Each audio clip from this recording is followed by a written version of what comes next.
I'm an alcoholic. I've been kept sober since December 5th of 92, and that's my miracle. And Into Action in Richardson is my home group.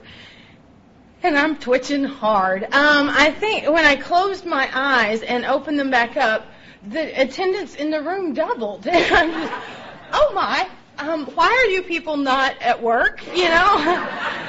I would really like to thank the committee for inviting me. I kind of feel like I snuck into the drive-in in somebody's trunk, you know? It's just, this is amazing, and it is an honor and a privilege to get to do anything in Alcoholics Anonymous, but this is an especially neat privilege. Some speakers tell jokes right at the beginning. I just have to tell what happened in my day, because and y'all are going to start feeling better about your lives. If anybody is delusional enough to think you get asked to speak at something like this because you've got it all together, they messed up tonight. Because I kept looking at the website going, have they found out yet? Nope, my name's still there. Okay. I bought a dress. Okay, yesterday, you know, I have to have a new dress. And so I didn't have time, and so I was at the Cracker Barrel. I am shopping for clothes at the Cracker Barrel, and because I don't have time. And so I find this dress, and apparently I'm still delusional, because I think I am much taller and much thinner than I am. And apparently, I think I'm really stacked. But the really funny part is that the dress, and I'll wear it, because now I've told the story and you have to see it. This is not the dress from the Cracker Barrel. But it's made out of, like, grandma bedspread material. And it was really cute on the hanger. And then I put it on, and there's a spider. Okay, and I looked like Grandma's feather bed, and a queen size feather bed, and so you know, on the way I have to get a new dress, and I'm just laughing, going, you know, this is how my thinking works. The hanger, beautiful. Me, bed, and. But I will wear it. I'll wear it tomorrow night, just so you can see but it really is good and to be here. And I'm gonna start calming down just any second now. God's gonna kick in because I asked Him to. I am not an authority on Alcoholics Anonymous, 12 Steps to 12 Traditions, or alcoholism. I'm only here to share my experience, strength, and hope, such as it is today. It really is a privilege to be here. I love the setting. I was sitting out on the patio reading We Agnostics and trying to get in a place where I could talk to you and looking out at the lake. And I feel God here. And I'm so privileged to be around people who have woohoo sobriety. I'm a big fan of woohoo sobriety. And that's just a neat deal for me to find out that there are people who are just like me. And I have no clue what I'm going to tell you about tonight. Probably what I was like, what happened, and what I'm like now. But if any of you have heard me before, you know I don't know what I'm going to say. It just sort of flies out and we catch it later. I was born at a very early age on November 16th of 1966. I was born to a football coach and an English teacher, and they're very sweet people. They're not alcoholics. I did not grow up on the firing line. I grew up with people who went to church and went to work and did the right thing even when nobody was looking. I have one younger sister, and she's a good girl. She was always, she was a mullet when she was little, but and she still has the capacity to be a mullet, but she keeps making me nieces, and so I like her now. But she's a really sweet girl, and I know that we got all the same messages growing up. I know that she was told and taught the same things. I know that she came in contact with the same people that I did. And she grew up and went to college and graduated, show off. And she planned and got married, and she planned and had children, and she planned and bought a house.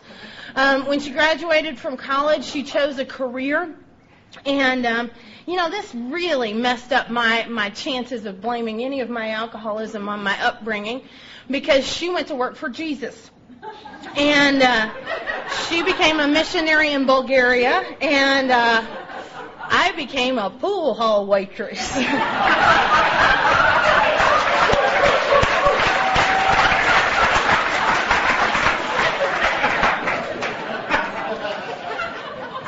I became convinced very early on that she only did the right thing to make me look bad. But she's a good girl, and I was raised to be a good girl, but I had better ideas. I grew up always looking over there with them doing something else. And I have some redneck leanings. I drove into Oklahoma, and it just felt good. This is a garden spot for me. I saw a redneck in some Wranglers with a denim shirt on and a Jeep, and I was like, honey, I'm home. Found a place called Ma and Pa's Reptiles and Lizards. I like it here already. I was sort of raised a redneck, and my first fantasy was that I would become a wrestler's valet. I was gonna marry one of the Von Erichs, and I was going to have dinner parties for Andre the Giant and Willie Coconut, the midget wrestler. And my fantasies were not glamorous, but they were different. And I just kept thinking if I could be over there with them doing that, I'd be okay. From a very early age, I found out that I needed to develop some skills, because you can't twitch the way that I twitch normally and not wind up in controlled living environments if you don't learn how to be funny. And so I had to act like I meant to act this way, but the truth was that I was always afraid. I felt like I didn't fit in. I felt like I wasn't tall enough or blonde enough. I tried that twice. Not a good plan. I didn't have a waist, and I'm just sure that life would be better for me if I had a waist. And I just was always comparing my insides by your outsides, and everybody looked better than me, and everybody seemed calmer than me, and everybody seemed to know what they were doing.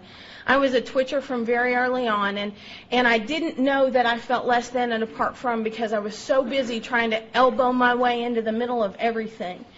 I went into high school, and life was good. I'm a suck-up, and I'm a show-off, and I'm a talker. So, everything rocked along pretty well for me, except on the inside. I focused on all the things I didn't have and all the things that I wasn't, and that's what I became.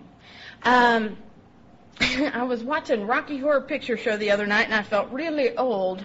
That's a big part of my story, was Rocky Horror Picture Show, and I discovered the underbelly of life and thought, this is where I need to be.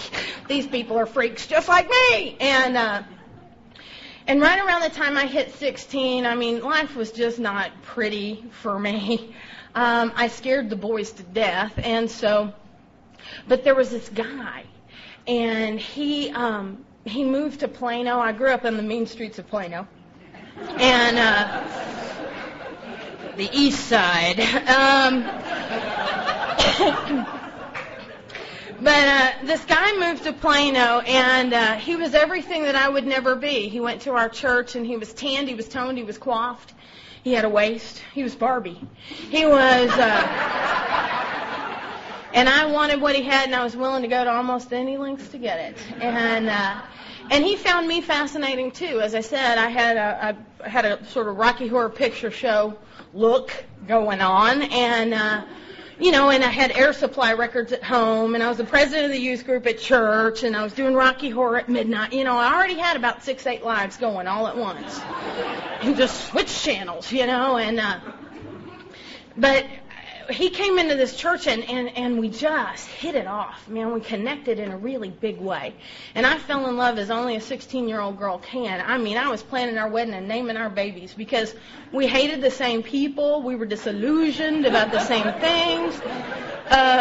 He taught me how to shoplift, and we were both the same size, so it worked out great. This was the 80s, so girls were wearing ties anyway. And And so we were out on a date one night, and he let me in on a little secret.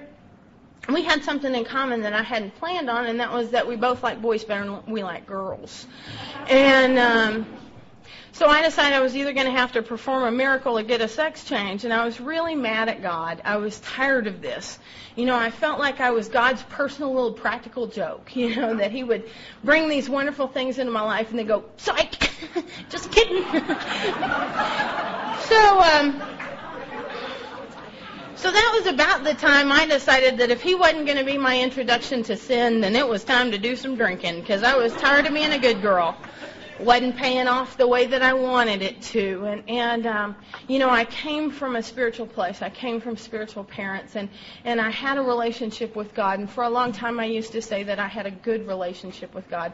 The reality is my relationship with God was just like everybody else, my relationship with everybody else. When he did it my way, we were tight. And when he didn't, I'm done, And so I decided that I would start sinning. And my sinning started with 2 bottles of wine. I started out a closet drinker.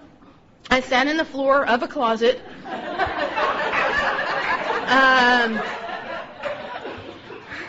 I have heard many speakers talk about the first 15 minutes of their drinking being their only exposure to social drinking. I had a resentment, 2 bottles of wine, and a closet floor full of shoes. Woohoo! It's a party. And I sat in that closet floor, and I drank a bottle of Boone's Farmsicle Pink and a bottle of Real Sangria. Those are your starter wines. And I drank those 2 bottles of wine, and I'm not going to lie to you, I hated the way they tasted. It tasted like nail polish remover to me. But I got it. Don't ask me how I know what nail polish remover tastes like.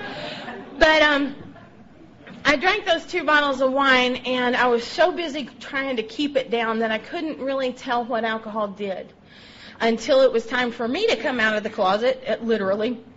And the floor kind of shifted, as it will after you've had your first 2 bottles of wine, and I slammed my face into the back of the closet door, and that's when it happened. I knew there was a God, and I knew he lived on Boone's farm.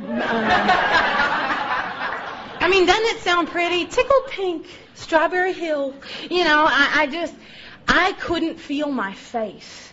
And there are 2 things that are outstanding characteristics about me. I am intense and I am sensitive, which makes me intensely sensitive. And people recognize that from early on. My big old daddy would sit me down and he'd say, Jen, honey, I believe there's people who feel too much. And I would think, But he didn't know how to tell me that I was selfish and self-centered to the extreme and that perhaps I ought to try being of service to someone else. He just said, you really feel a lot, don't you, honey? And I said, But I drank those 2 bottles of wine, and I came out of that closet, and everything was okay. It didn't make me blonde. It didn't make me tall. It didn't make the big stuff smaller or the small stuff bigger. But what it did do was it made me okay. I didn't have to be those things. I didn't have to care. I didn't have to twitch. I didn't have to worry. And so I loved the way that made me feel. Now, I got sick. We brag about puking in AA, and I puked. I puked a lot, actually, and because there was a little game involving the ceiling fan. You can make fun out of nothing when you're drunk, and the ceiling fan was a bad move on my part, and so I got ill and went to sleep real fast, which is how I would describe it. All of my drinking, went to sleep real fast. That's not passing out. That's just going to sleep real fast. And so I went to sleep real fast and came to in the morning, and I had what I like to call Angora teeth and chinchilla tongue. It tasted like a hamster had slept in my mouth. And I had never been that thirsty in my life. I leaned over the bathtub, and I glugged down a couple of gallons of water. And because I'd never had any wine before, I didn't know that it turns you into a lava lamp, and my stomach was kind of going wah, wah, wah. And we were at a Hispanic girl's house, and we went downstairs, and her mother had made huevos rancheros. I can't look at a fried egg sober. You know, it's like, get that off your plate, please, quick. And so, you know, I went and puked again, and then I got on a bus and went to sing for Jesus. Because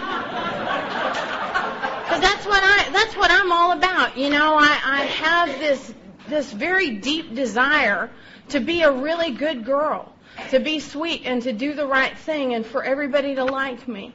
But on the other side, I want to feel the way that I felt when I drank. I wanted not to be afraid. I wanted not to have to worry. I didn't want to have to keep trying so hard. And it's embarrassing to say that at 16 years old I was exhausted, but I was exhausted. And I took a drink of wine, and it was like it should have said, "Fear be gone" on the bottle, you know. I was not afraid anymore. It's like that line that says, you know, wearing the world like a loose garment. The problem is it just keeps getting looser and looser and looser, and pretty soon you're walking around naked. No, I really didn't. That's the only rule my daddy ever made that I kept. I'll just brag about that. He said, if it don't look good, keep it covered up. And I believed him.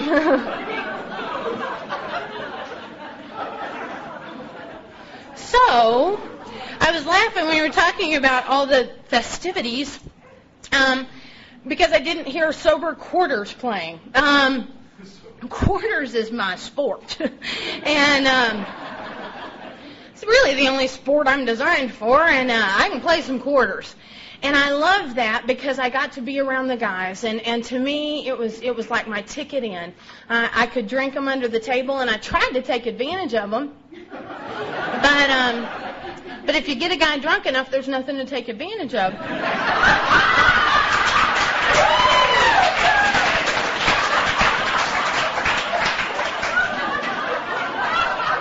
As soon as y'all stop laughing, I'm going to stop telling that. But sorry, y'all just throw me a fish every time I say that one. So anyway, that was my motive. It didn't work out that well. But, you know, and the guys pretty much treated me like their ugly little brother, but I got to be with them. And I had a good time. Drinking was a lot of fun for me. And it just felt good to be bad. But I wasn't that good at it. And so I drank, and I drank every time I had the opportunity to. I got in trouble in high school. I was the president of everything. And I went to jail with the gay boyfriend. He didn't stop being my boyfriend because he was gay, because he still looked good.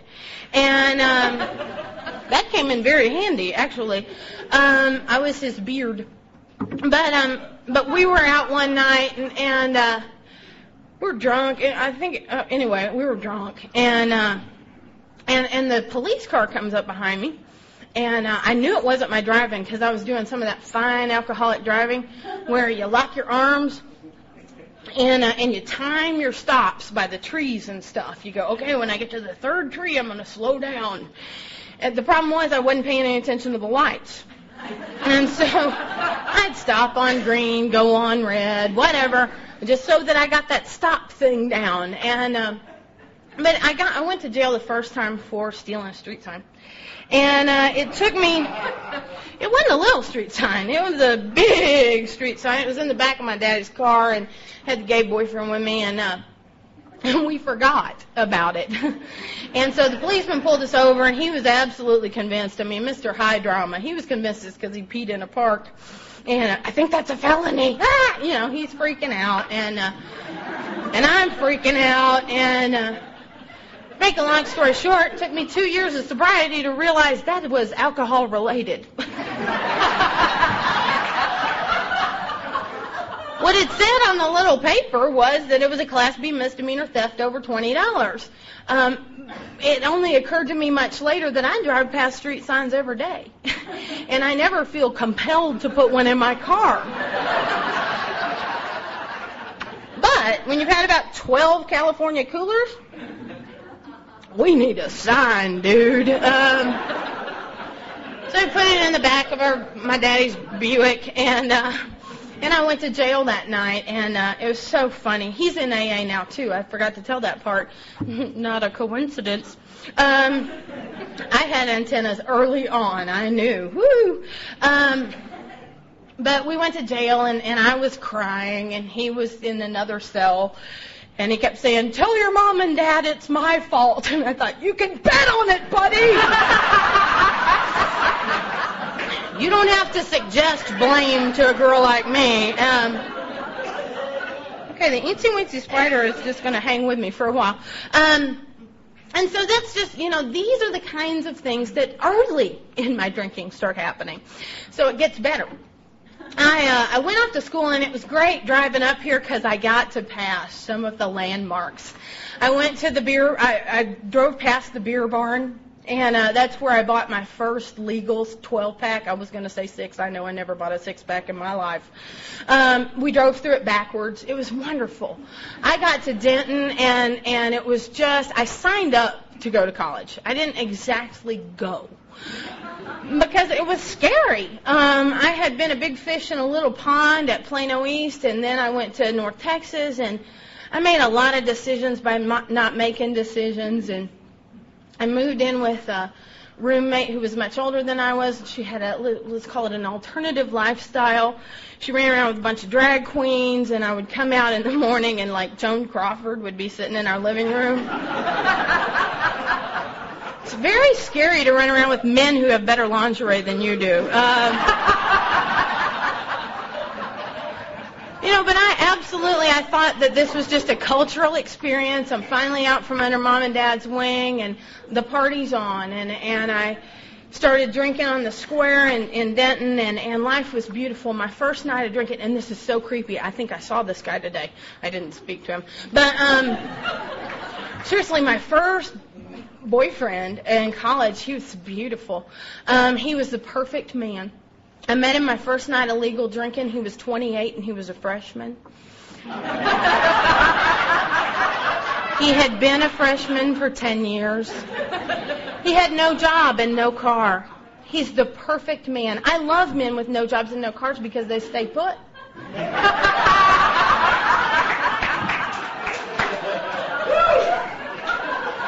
You can drop them off somewhere, and when you come back later, they're still there. Clancy calls alcoholism a disease of perception, and I'm on board with that because I thought this guy was perfect, and I thought he was tremendously loyal. It never crossed my mind that he was still sitting there when I came back because nobody else wanted him. But the first night that we met, we got drunk in a little bar, and, I put his bicycle in the back of my car. And the honeymoon was on. He was a neat guy. He was a hippie wannabe. He had long hair and a long beard. He didn't like shoes. He did a lot of hallucinogens. Don't you know, my English teacher mama was proud. And I just thought these people were so cool. They tripped on acid, and they read Nietzsche, and they listened to electronic harp music. They planned trips to go see the sea turtles mate, dude.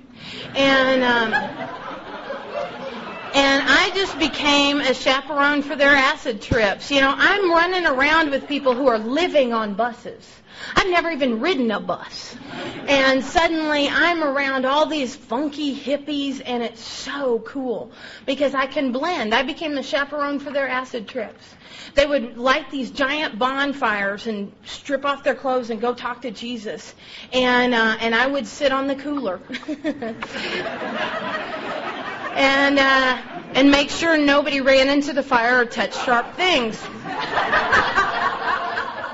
But see, alcohol did that for me. It allowed me to blend. It allowed me to fit in. I had no idea what these people were about. I didn't understand 4 words that they were talking about. But when I drank, I felt like I fit in. I have a friend who says that alcohol turned him into tofu. He took on the flavor of everything he was around. And that's my story, too. I hung with the hippies, and it was great. And I liked having a boyfriend so much that I got a couple more. And I got very different kinds of guys. There was a big black football player, and there was a little stoner dude, and there was a rock and roll guy, and there was, and it was just, we are the world. And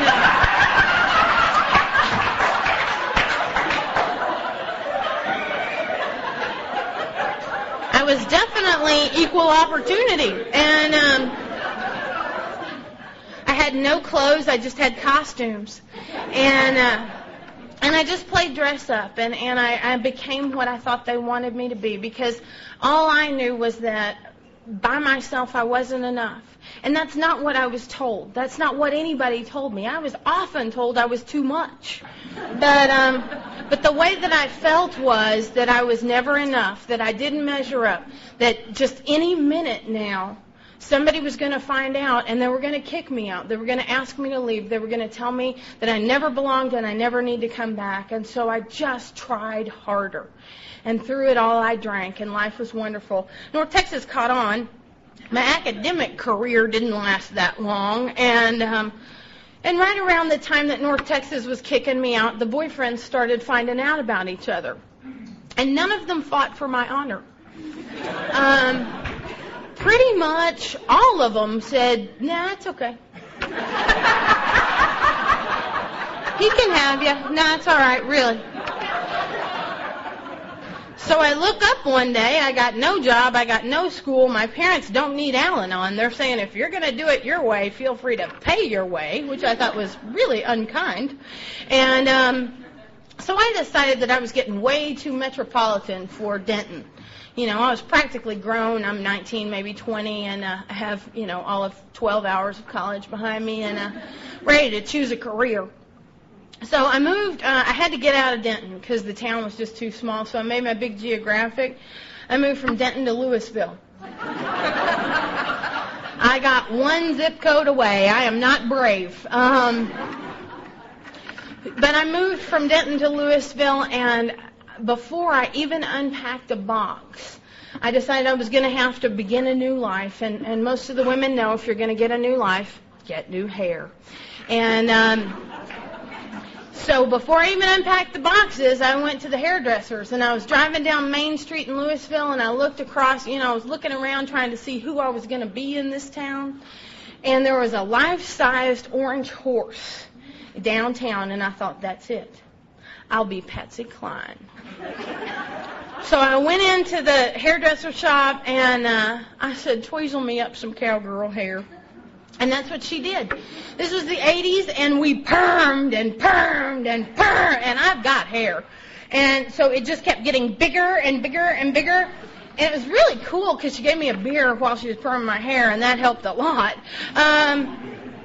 And then we did an asymmetric cut. So there's a big shrub on this side, not very much over here.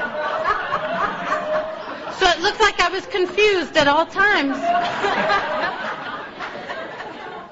But I bonded with the hairdresser just right away. Because I sat down in her chair, and she said, you party, don't you? And because I had been running around with all those hippies, I knew it was my aura. I had a purple party aura. And she could see that from just snip, snip. And she was like, you party. I didn't know that Coors Light was coming out of my pores. So she offered me a beer, and by the end of the tweezeling, she had invited me out to the honky tonk. So I went and I got myself some hot pink ropers and a belt buckle the size of my head. And that night she took me to Lake Dallas. And we went to the Moonlighter. Now, I like honky tonks, and when I'm in North Dallas, I have to explain that just because they have country music does not make it a honky tonk. I like places where the dress code is toothless and tattooed. I want dually trucks in the parking lot and gun racks with guns on them. When I walk into a bar, I don't want to see more than 3 women. I would prefer that one of them's name is Meemaw.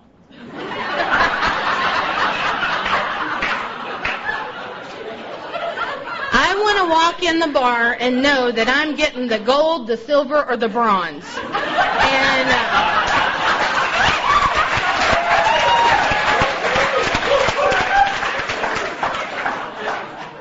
I used to say say that I fell in love with the honky-tonks the very first time I walked in, and that is not true. The truth is, I walked in, and it looked kind of like the JC's Spook House. It was dark, it smelled bad, and people grabbed you, and you couldn't figure out where the hands came from. But I will tell you that something magic happened in those bars. You know, I listened to a little Patsy Cline, and I drank some long necks, and I drank some shots. And by the end of the night, Papa was twirling me. And I was the hillbilly homecoming queen. You know, life is going to be good. And that bar became just like those wrestling matches for me. It became real. Everything that I was looking for was going on in that bar. There was loving and fighting and cussing and hormones all over the place. And I just had a good time out there, you know, and I drank and I shot pool and I fell in love. That's what I do. It's a hobby of mine. And I fell in love almost every night. But I started getting in some trouble. Now, by day, you know, by night I am a honky-tonk homecoming queen. By day, I am a preschool teacher. Now, this is not a good career choice if you're going to be hungover every morning of your life.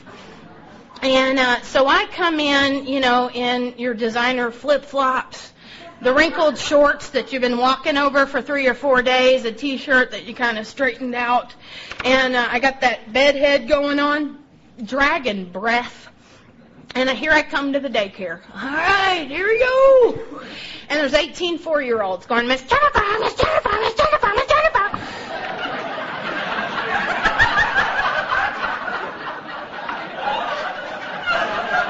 So we just kind of start the day going, y'all, let's paste, okay? I don't care what you paste each other, eat the paste. You know, even the kids were a little freaked out by me, you know. But they were 4-year-olds and they caught on. You know, somebody would start walking towards me and one of the other little kids would go, where's the blood? Where's the fire? Leave her alone. Because that's kind of how I treated them, you know. And I liked teaching preschool. I loved those babies, and I wanted to be good to them. But, you know, I had this emptiness inside, and I had this fear, and I had this shame. Because as an alcoholic woman, drinking in those bars and going to those places that I went, I wound up in situations drunk that I needed to be sober to get out of. And I was not sober. And I had to do whatever was necessary to continue to drink or to get out of the situation I had gotten myself into. And it was absolutely baffling to me that that kept happening. And I kept wondering, why didn't I see this coming? But you see, every day, as it neared 5 or 6 o'clock, you know, I would just think, I'm just going to go have a couple. I'm just going to get the edge off. I have earned this.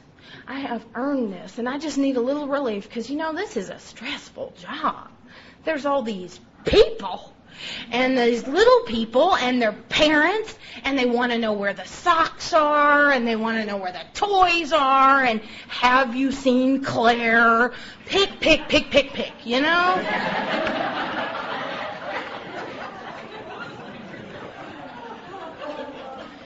Now, but by night I'm going to these honky-tonks, and for a while it was just a lot of fun, but I found that, and here's a little hint, if anybody's new and you're not sure whether you're an alcoholic, here's my little tip. If pacing has become a problem for you, you might be an alcoholic, because pacing was my obsession. I really needed to be up right when the fun was going to start, and I had no clue what time the fun was going to start, so that throws you off a little. So I had to figure out sort of a ratio of beer and a shot, beer and a shot, beer and a shot, beer and a shot, beer. And I drink, you know, beer for an hour or two and then beer and a shot because you just want to kind of be flying sideways.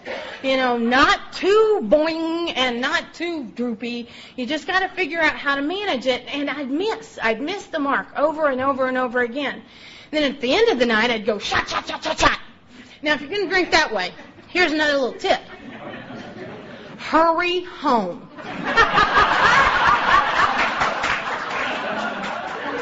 Because, as I said, you get sleepy real fast. And I lived on the 3rd floor because that's where drunks live. You know, that $30 off your rent's real important. And I'd get home after having had shot, and I'd just look at those stairs. And I'd need to meditate a little bit on it. You know, it's hard to convince yourself you're drinking normally when you come to in your car in the morning. What day is it? Where am I supposed to be? What kind of lie am I going to have to tell today? You know, and I'm coming into the daycare in all sorts of shades of disarray. And there, thank God I worked in daycare, because there's all those helper women there, and they wanted to help me. And they'd call me into the office, and they would say, you know, Jennifer, we really like you, and we want to see you succeed. How can we help you? And I always have an answer for that. If you ask me tonight, how can you help me? My car's dirty.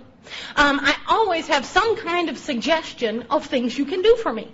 And so they asked me how they could help, and I said, well, let's start the day a little later. They went for it.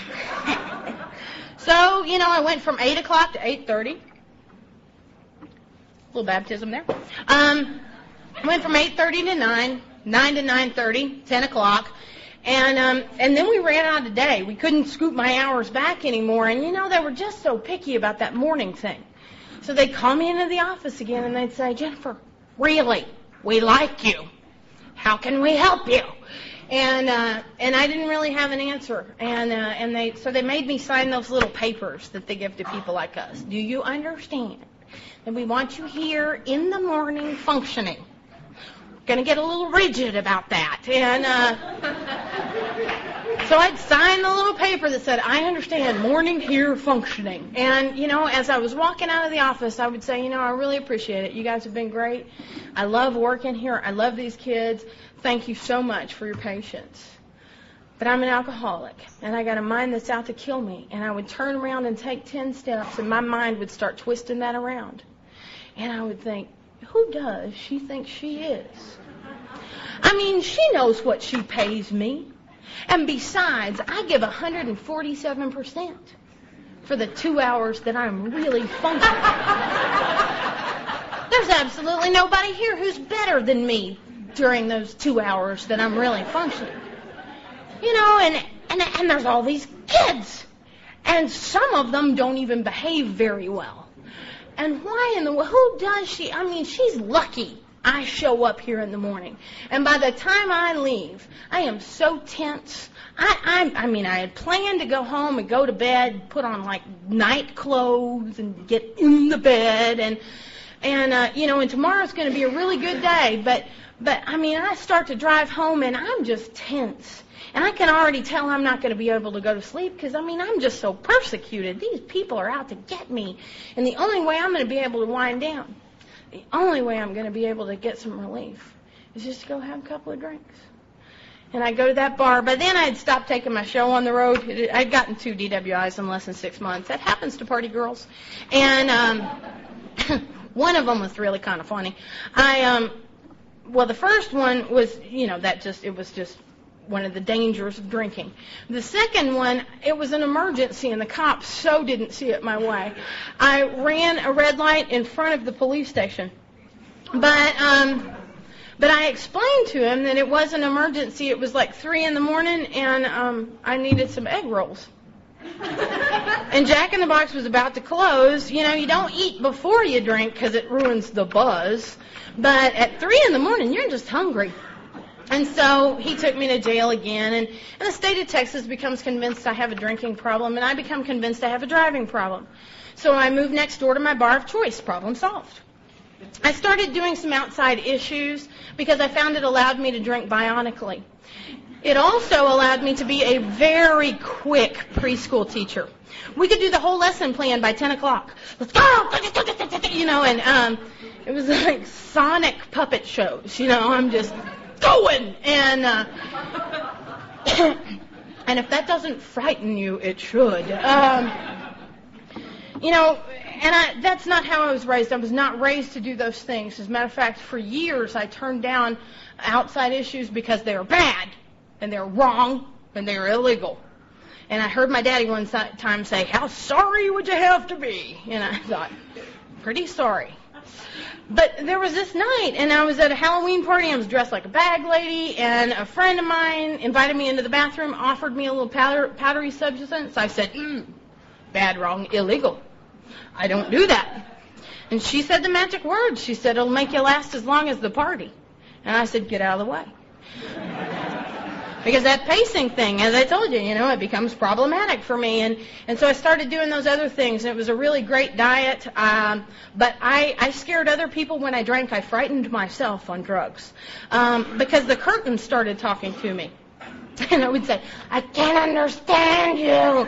And the curtains would go, wow, wow. And I still can't understand you. Got a little paranoid on that stuff. And street signs started following my car. And so I had to stop doing those things. And I put on 100 pounds in 24 hours. I mean, it was like, boom. All the guys at the bar were like, don't do speed anymore, do ya? Because I was eating Taco Bell in a blackout. And it was really kind of cute because even in a blackout, I am concerned about appearances. I would drive through Taco Bell and order food, lots of food, and 4 drinks. Like I'm taking it home to the family at 2 in the morning. My babies are hungry. And things are just completely out of control. I'm having to change tires that are not flat. I knocked my oil pan off my car and just kept driving.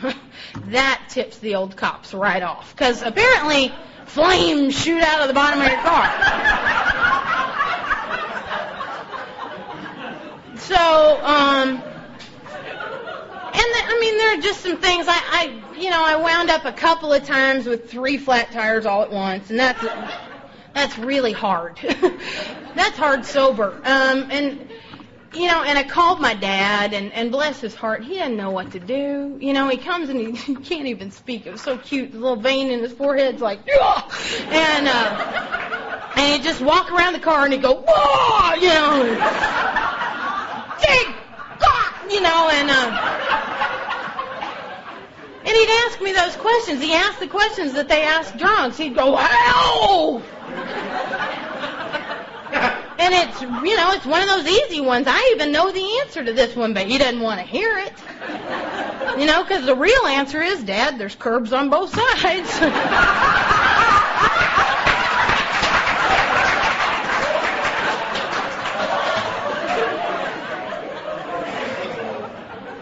Things are just getting more and more out of control. I fell in love with Opie Taylor. He was a redheaded stepchild. He was tall and skinny. We looked like spaghetti and meatball together. And he was disguised as an Al-Anon. The first night I met him, he made a beer last like 2 hours, and I thought, this guy's going to come in handy. Because I really was needing a caddy for the drinking game. Things were getting real sloppy in my life. I was drinking all night, going home and crying, and then coming to in the morning, calling my job to tell them my allergies were acting up. I didn't even know I was telling the truth. I had no idea that I had an allergy to alcohol that meant that I absolutely would never be able to drink normally, and that I had a head that was absolutely out to kill me because it was going to tell me this time it's going to be different. Today is a new day. So I brought Opie into the game, and it was so romantic. We had a wonderful 2-week honeymoon. We moved into somebody else's trailer. He didn't have a place, I didn't have a place, but I still knew some people. So we moved into somebody else's trailer, and what I didn't know when I met him was that he was tapering off of alcohol, and that when we got together, he needed to taper right back on. And so we had dueling alcoholism, and it was so romantic. We played really fabulous romantic games. We played Let Me the Hell Out of the Car, and I see we have some veterans here. Those of you who didn't play, it is very dramatic if you will leap out of a moving vehicle. But by the time I screamed, let me the hell out of the car, he was ready to stop. It was like, no, fine, go. It was my car. He had no car. But he'd let me out of the car, and then I became the hider, and he became the seeker. And for those of you who really want to get good at this game, don't stay on the road where he let you out, because his job is to drive around, start feeling guilty, and go look for you. So you got to hide. And I'm the reigning champion of this game. I hid inside a car wash one night, and just up against the wall. And he'll never find me here. And he didn't. I don't know if he forgot we were playing. I have no idea. But, and this is like a Tuesday. I don't do this crap on the weekends. This is my normal, everyday stuff. And so the sun starts accidentally coming up, and I'm still standing against that wall going, uh-oh, this is bad. I'm 5 miles from home. Probably need to start getting ready for work, and I'm standing in a car wash. And so I hike home, and I have to make up another lie, and these stories are getting more and more outrageous, and I'm not believing them anymore. I can't tell a lie that I believe anymore. This stuff is crazy. I start comforting myself with the idea that I have a brain tumor. Only alcoholics go, that would be good news. Man, that would explain a lot right there. See, that's the kind of thinking I have, because if I'm an alcoholic, I need to quit drinking. I already knew that much. They made me go to drunk defensive driving. What a waste of time that was. They gave me that little cardboard wheel that tells you how much you can drink and not get drunk. That's a stupid plan. Because I was about this size, and I'm adding on pounds going, a beer every 2 hours? You gotta be kidding. So I went up to the little instructor at drunk defensive driving, and I said, your wheel is wrong. I said, there's no little category on there. I'm a big girl, and there's no little category on there for tolerance. And I built up some tolerance, and he said, the problem's not with the wheel.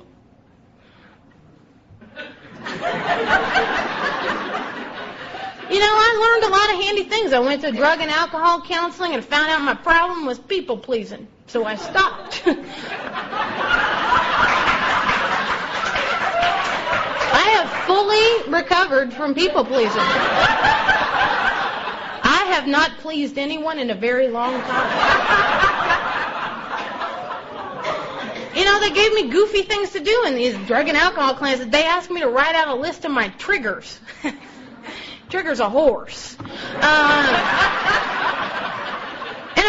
I really, it's so funny because I look back now and I go, oh, that was the point. Because I'm writing down things like Jimmy Buffett songs, Tuesdays, Wednesdays, oxygen. What's a trigger? I drink because I drink. That's how I know how to respond to life. And what do you mean, trigger? But, so this stuff didn't take. They sent me to 2 AA meetings. It was so creepy. Oh, Lord. They made those things at 8 o'clock at night. This is right in the middle of my prime drinking time, and I'm supposed to be going to an AA meeting. So I drove around a group, And out of respect for Alcoholics Anonymous and alcoholics of your type, I didn't have a drink before I went to an AA meeting. Because I was pretty sure you'd smell it on me and go, whew, that smells good. I need me a beer. And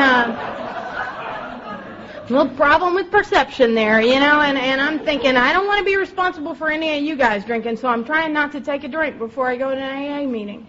First meeting I went to, it was a speaker meeting, and Donnie and Marie were speaking. It was the weirdest thing I've ever seen. This shiny, happy people. And they're sober! I have not had a drink all day. I'm looking like Bill the Cat, Every word they say, it sounds like Charlie Brown's teacher. Wow, wow, wow.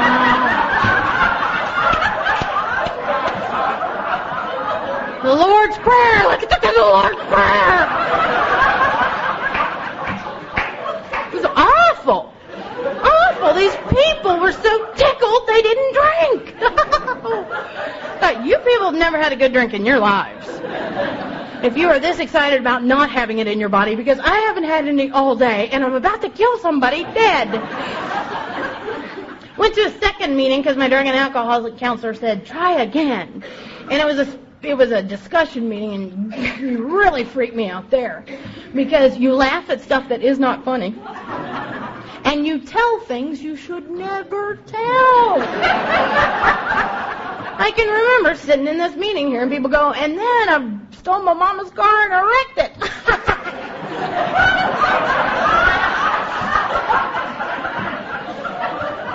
Just, oh, great. I'm so glad you have a place to go. I had to sit in those meetings and not let anything splash up on me, because they were talking about stealing their parents' jewelry, and I thought I never stole their jewelry. I pawned it. But I'm getting it back. I'm getting it out before they even notice it's gone. And so I'm not like you people. And I don't flop and I don't fight, and it's just going to be okay. If I find the right man, if I find the right bar, if I get the right combination, beer, beer, it's all just going to be okay. And the problem was it wasn't. Gradually things got worse. And that loneliness and that desperation. I couldn't stay home because I was living alone, and I was locked in an apartment with the woman I hated most on the planet. And I went to the bar and I told everybody to just leave me alone. My delusion is that I picture myself drinking a cocktail, something frozen. Right. And, I'm wearing a miniskirt and looking good. And across the bar he walks in and I go, and he said, I don't remember suffering and humiliation. I did not drink that way. I wore a pair of sweats. I looked like Pat from Saturday Night Live. There was a guy that hit on me in that bar, and he was an he was a bad drunk. I don't know, he may not be the A word, but he was a bad drunk, and he got drunk and did woodwork.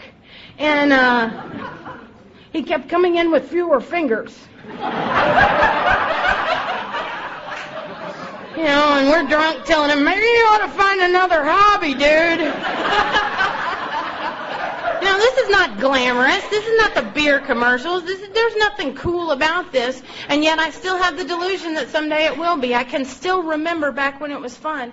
I can still remember back when I was meeting the people I wanted to meet and hanging with the guys that I wanted to hang around with and doing the things I thought I wanted to do. And yet I'm going into this bar every single day, dying one day at a time. And I can't tell you why. I went to jail on a felony DWI, and they took me to Lou Sterrett. That's where I had my moment of clarity. I always recommend Lou Sterrett is a good place to have one. Because in there I found some girls who were rough. And, and I'm standing in there going, what's a nice girl like me doing in a place like, now mind you, I look like Pat. And I've been wearing those same sweats for a long, long time. But I'm sitting in that jail cell, and I'm just thinking, this isn't right. There's been a big, huge mistake. And I don't want to keep winding up in these places because bad things are happening. And I've started driving around in my car in blackouts, and I've started wondering how bad it's going to have to get and how scary it's going to have to be. And am I going to have to kill somebody before I'm done? What's it going to take? Absolutely. What is it going to take? Because I've been sitting in that bar for a year solid, talking about, I was playing Russian roulette with my car. I never gave up my keys, and I drove every single night. And I knew I was going to kill myself or somebody else. I knew it. And yet fear would not keep me from taking that first drink. Absolutely would not keep me from taking that first drink. I got that DWI, and I sat in that jail cell, and that's when I realized that I went to jail because of my drinking, not because of my driving, not because of him or the job or them. It was a Tuesday. There was no reason for me to drink that day, except that's the only way I know how to get through the day. And there was no party left in my partying. And yet I kept going back to that bar waiting for it to get fun again, and it was desperate, and I was lonely. Opie went in the Navy, and we got engaged so we could fight ship to shore. It was fabulous. And I was really hurt that I had been abandoned like that, but the truth was he was running for his life, After living with me for a couple of years, the boat full of hairy legs looked good, and we kept having to call off the wedding because he got thrown in the brig, and I was drunk in the bar, and it was just bad, I sat in that jail cell, and suddenly I started thinking about AA meetings. Funny how that happens. AA doesn't sound that bad. I could go to a meeting. And so, I asked God to help me that night, and I'd like to tell you I zipped into AA. I became a member in good standing, and I've been happy, joyous, and free ever since, but that wouldn't be my story. My story is I drove around a group for 10 days, getting desperate enough to walk in, trying to find the humility. And the truth was that by the day I walked in, I was suicidal. I was absolutely ready to die, and I was in so much trouble, and I was in so much fear, and I'd had to move back home, and I just looked in the mirror, and I hated who I saw. I didn't know her, but I hated her. I went to a 10 o'clock meeting at the Plano group. I'd been driving around a group for 10 days from 7 in the morning until late at night, and I couldn't yet walk in. But I walked in that night, and I made a deal with God that I would stay for one meeting. And if He gave me something to hang on to, I'd come to one more. I will be forever grateful that I walked into an AA meeting that night. I think it's real important that if on our doors it says Alcoholics Anonymous, people need to walk into an AA meeting. They had a first step meeting for me. And each of those people in that room described in their own words about the phenomenon of craving. They gave me that missing piece. They explained to me why I couldn't walk in that bar and have 2 or 3.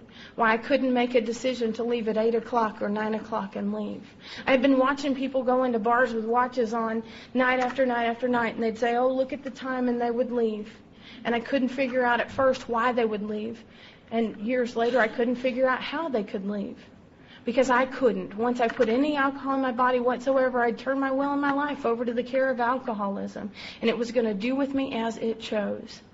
And it was like the light bulb came on over my head. I realized that I didn't pick alcoholism out of the catalog, but there was a solution. They talked to me about sponsorship. They talked to me about the first step. They talked to me about God as they understood Him. And I sat and I cried. And I cried for months and months and months, you know. That night after the meeting, they took me to Denny's because I went because I thought that's where you filled out the paperwork.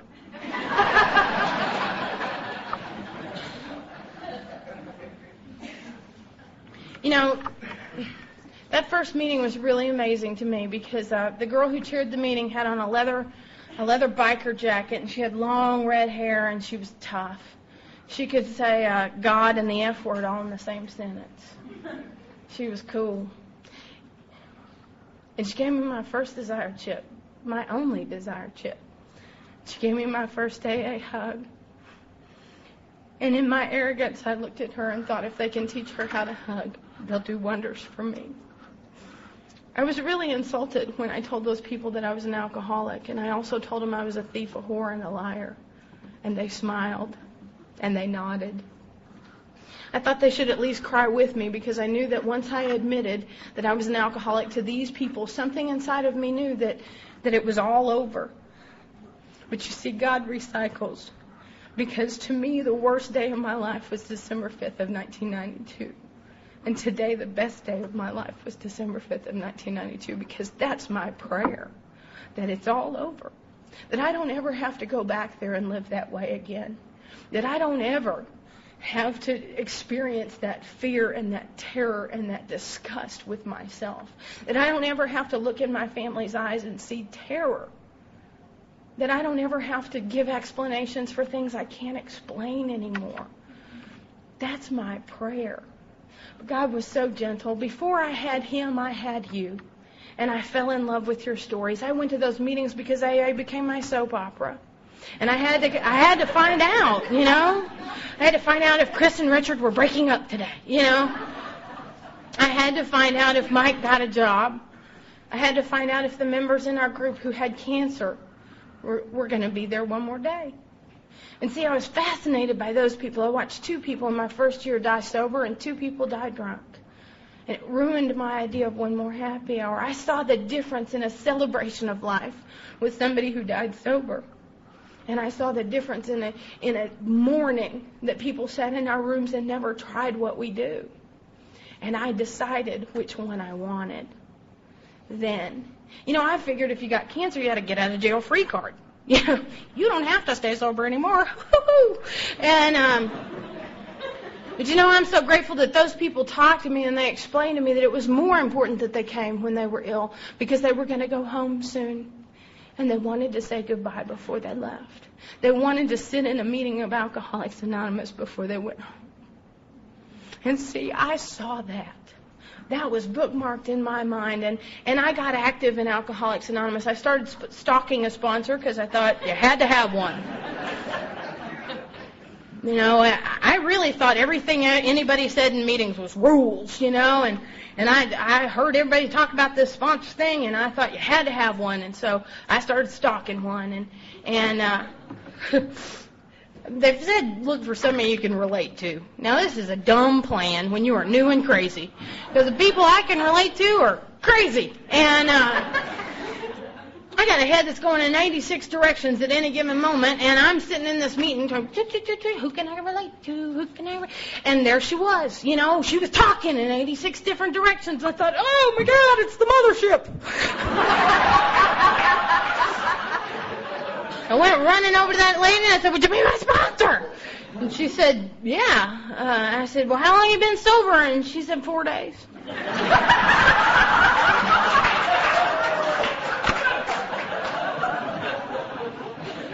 But I just kept going back. I kept going back, and they bullied me. I mean, people in AA will just work you to death. You have a sponsor, you have a sponsor, you need a sponsor, you need a sponsor, you're going to get a sponsor. You know, and my problem was that at that group, the women traveled in little herds and packs of women. And just, and we're doing this, and we're doing that, and we're all doing it together. Great, great, great, great. Come to the women's meeting. We need you at the women's meeting. Got to go to the women's meeting. But good Lord, I don't like you people one-on-one. I don't need a whole pack of you. I stayed sober for a while playing poker with the boys, and because I didn't have any money to get drunk. In AA, the guys watch your cards when you're playing poker, and they want to see what you called. And so I lost a lot of money because I cheat. And I was at the poker game after the meeting with the guys, and I said, you know, that they're getting on to me about this women's meeting thing. And I said, you know what that is? That's the He Women Man Haters Club. I said, well, I don't want any of that, because I like you. And but they just kept bullying me, and I finally went to the women's meeting, and sure enough, there were the hovercraft. Oh, she's here! Woo-hoo, woo-hoo. And they just hugged and patted and hugged and patted. And I got my first sponsor there. You know, she had several years of sobriety, and she was a nice lady, and I wanted to be a nice lady. That's the most I thought I could ask of Alcoholics Anonymous, because I had never had given away or compromised whatever I thought a nice lady was. And I asked her to be my sponsor. She had not worked all 12 steps, but I didn't know you needed to ask. She had multiple years of sobriety, and she gave me things to do. She made me pick up Janet from another planet. Janet, God love her, Janet was one of my teachers in AA. Janet heard voices that no one has ever heard before. Janet was from far, far away, and she had problems other than. I mean, I like to laugh about Janet, but Janet was a really sweet girl. She was just crazy. And so I would go pick up Janet, and we drove, you know, a mile to the group, and she would ask the same question 6 times. How old are you? 26. She'd talk about, how old are you? 26, Janet. Still 26. Then on the ride home, she'd say, how old are you? I'm thinking, much older now, Janet. Janet carried around this giant bag, and in this giant bag, apparently she had all her worldly goods. And Janet would sit in the meeting. My sponsor was mean. She made me sit down and stay sat down. And Janet was up and down and up and down and up and down. She had this giant bag full of stuff, and like meals would come out of her bag in the middle of the meeting. Janet one time shaved her legs in a meeting.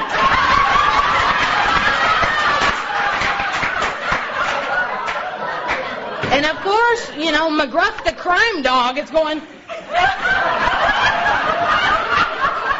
Everybody else is just having a meeting. Because I brought her to the meeting, I am responsible. I got to check out Janet. What is she doing now, you know? I'd take Janet home from the meeting, and I'd get back to the group to detox after an hour with Janet. And I would not be in there 5 minutes, and the phone would ring. And then it would be Janet. And they'd say, Jennifer, it's for you. You're a special friend. And I would answer the phone, and Janet would say, I need a ride to the next meeting. I'm thinking, I just dropped you off. And I'd go back and get her. And you know, but Janet was one of my teachers, because my sponsor had told me I had an enormous ego, and I didn't believe her. None of my friends even played along. I was like, you're not going to believe it. She said I had an enormous ego, and they just... Cue cards, please. No, Jennifer, you don't have a huge ego. No. But Janet taught me, because I was in the car with her one day, and I was going to help her, because Janet needed some help. And I said, Janet, I go to those meetings because my life depends on it, because I desperately need the things that they say in those meetings. And it would really help me out, if you wouldn't eat your fruit cup and shave your legs and get up and down through the whole meeting. Could you do me a favor and, stop? And she looked at me, just with all this seriousness in the world, and she said, how old are you? But Janet got out of my car, and I started laughing, and I started crying, and I started banging my head on the steering. And just for one brief and shining moment, I saw my enormous ego. That I am so arrogant, I think Janet needs to change so that I can be comfortable, instead of I need to change so that Janet can be whoever the heck she is. Janet was my teacher. And I had all kinds of teachers like that. I had people who showed up at meetings day after day after day. There was a man at my home group who sat up at the group with me. It makes me cry every time because he's still my friend.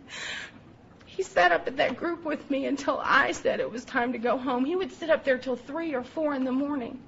And we'd talk AA.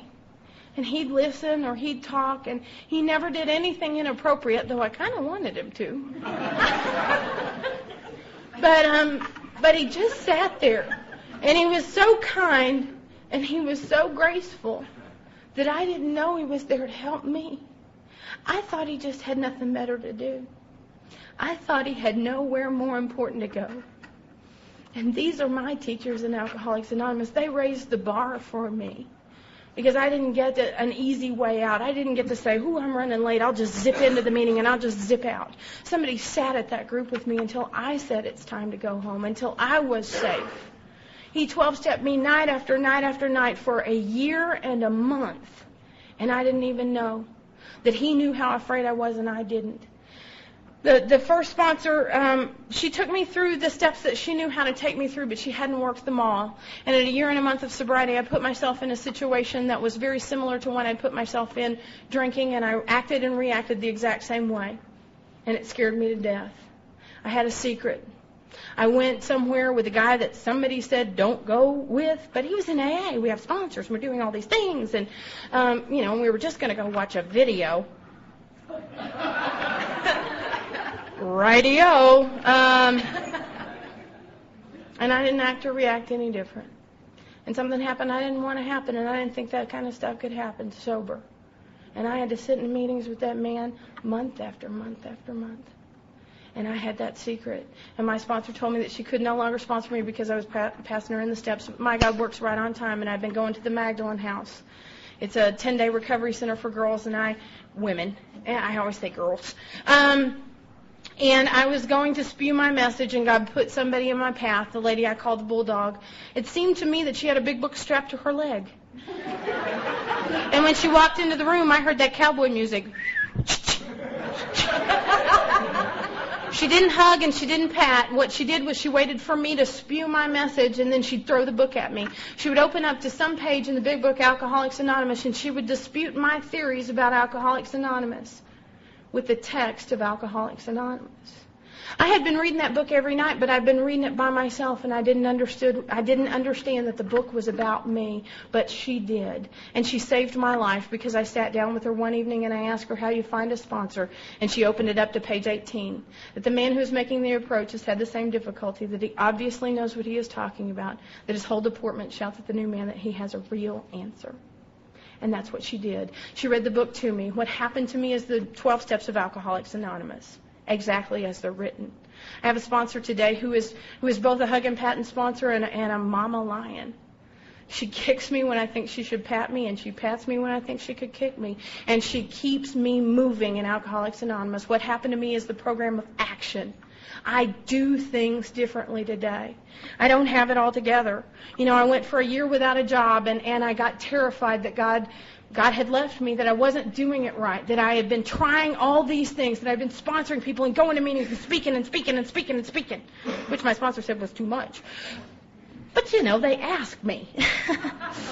And I just kept thinking, what am I doing wrong? What am I leaving out? Because I'm listening to these tapes, and I hear these people who are getting the houses and the cars and the husbands and the stuff and the stuff and the stuff. And all I've got is freedom. All I've got is freedom. I don't have to live the way I lived anymore. I don't have to wake up in midair. I found a God in Alcoholics Anonymous that is as real as you and me. And I'll just tell you one more thing, and then I'm going to sit down. I was sitting out there looking at the water. And I remembered when my Uncle Gary taught me how to float.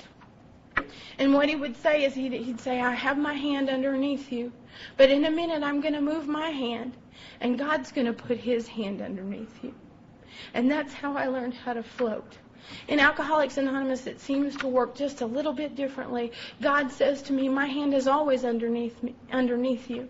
But if you forget that, the hand of AA will always be there for you. And that's what you've done for me. And the very least that I can do is reach my hand out to you. I'm glad to be here. It's a good day to be sober.